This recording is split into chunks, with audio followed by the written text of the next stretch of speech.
Starlight, Starlight, first star I see tonight. Let's go.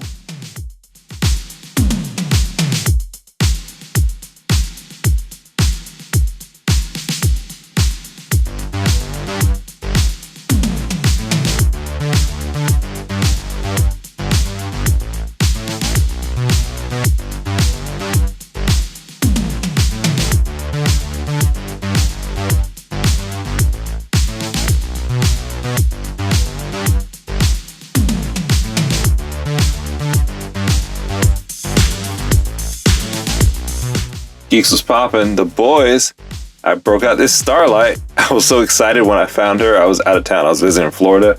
Found her at Walmart because I could not find her here in Atlanta. And I was like, man, I'm going to review her as soon as I get home. Ooh, like a year later, here she is. I was reviewing Black Noir and I was like, let me see if I can dig out my Starlight.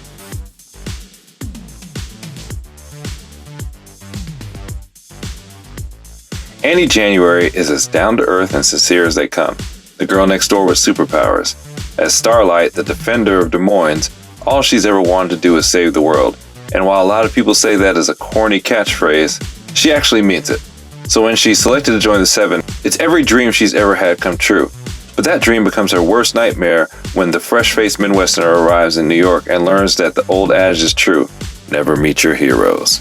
Neca textbook spread, and you get a nice poster you can cut off and hang in your room. Starlighty, Starbrighty, backdrop / insert. Alright, wrapped up in plastic. We got the figure itself, got an alternate head with, I guess, her powered up eyes, but we're going to talk about that later. And then alternate forearms. Not sure why they need to change out the forearm and not just the wrists.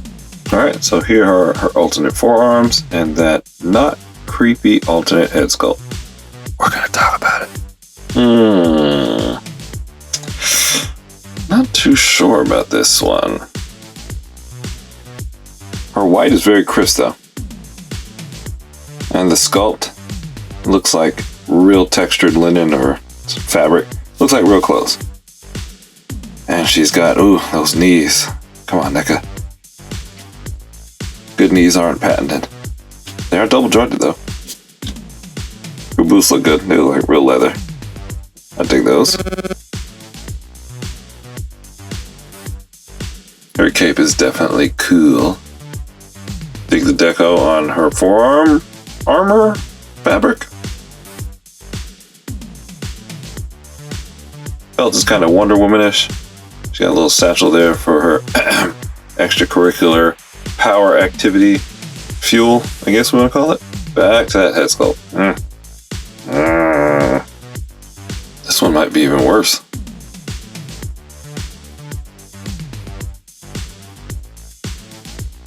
I know what they were going for here. When Starlight uses her powers, her pupils are really highlighted because the ring around it, I forgot what they're called, but the color part of your eye turns gold like her costume. So you really see her pupils. But all they did here was make the pupils really small. So I don't know what they're trying to do there.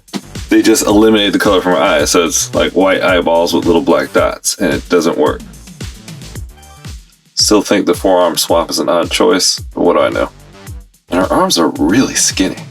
I know she's slim on the show, but I mean, she looks like Angelina Jolie skinny here. Alright, now that I've prematurely picked her apart, let's go ahead and bask in all of her Midwestern, faith-based glory. Keith Lee.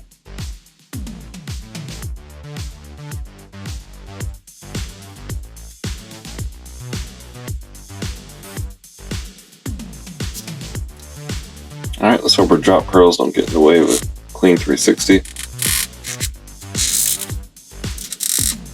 Alright, there we go. Drop curls actually really soft rubber. They're flexible up front, a little bit more stiff in the back. She doesn't give us any tilt. Not much of a look down. Barely any looking up.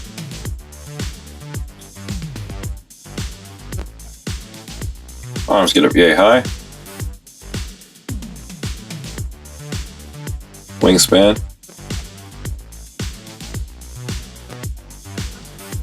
Huggy huggy. Whitey whitey. She does not have double jointed elbows, but she does have dual jointed elbows. as in 2 separate joints. A little weird looking, but it'll give you good range.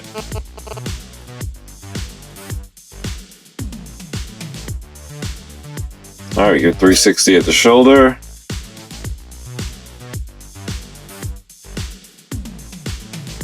.360 at that first joint, 360 at that second joint. That's where the forearm separates. You get 360 at the wrist. And she provides you with repulsor blast and kiss the ring.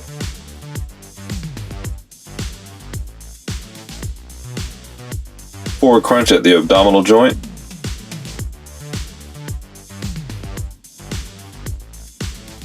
Not a lot of range going back.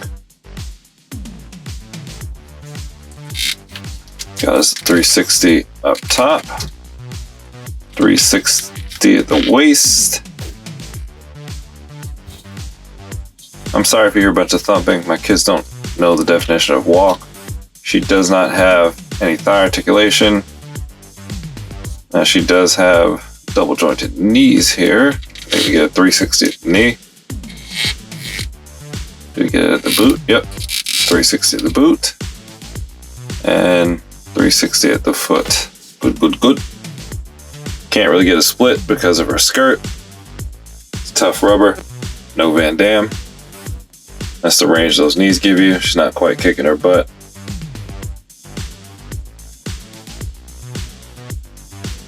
That's the range the skirt will give you. Kicking back and forward. Toe range. She's a dancer. Feet do rock. She's pretty tall, coming in at 6.5 inches. There she is, keeping some bad company. I'm about to render my verdict. I don't like her. I want to like her, but I do not. So what do I think's cool? Her deco is awesome, phenomenal. They did a good job. I didn't even notice till just now when I'm saying this, that they have her necklace on right there. It's really small, but you can see it here when I zoom in. They just messed up too much. The primary head sculpt doesn't really look like her, kind of funky. The powered up head sculpt, they dropped the ball. There's no gold in her eyes, so it just looks like white eyeballs with black pupils. Her arms, way too skinny. I mean, I know she's thin, but it's not proportional. They just look like she has like a, what do they call those, pipe cleaners stuck onto her shoulders. Those knees, what can we say about those knees? I don't like them. Neca needs to find something to do with them. No bueno. I'm sure she'll look passable when I throw her up on the shelf with the others, but if I had my way, but Starlight is one of the ones that I might replace with a Neca. Might be worth spending the money, because this one just is not up to snuff. But that's my opinion. That's not really what matters. What matters is your opinion. Sound off in the comments and let me know what you think. I've noticed that my Homelander review from last year has been getting a lot of traction the past 30 days. And I know it's because of the new season, so people are hunting. So if you're one of those people that's watching The Boys now, what do you think? Is this good enough? Maybe I'm being too harsh on it. I want to know. Sound off. Make sure to hit that like button, subscribe, turn on notifications, share a link with a friend that also has a plastic addiction like we do. Let me be their pusher. All right, till next time, geek out.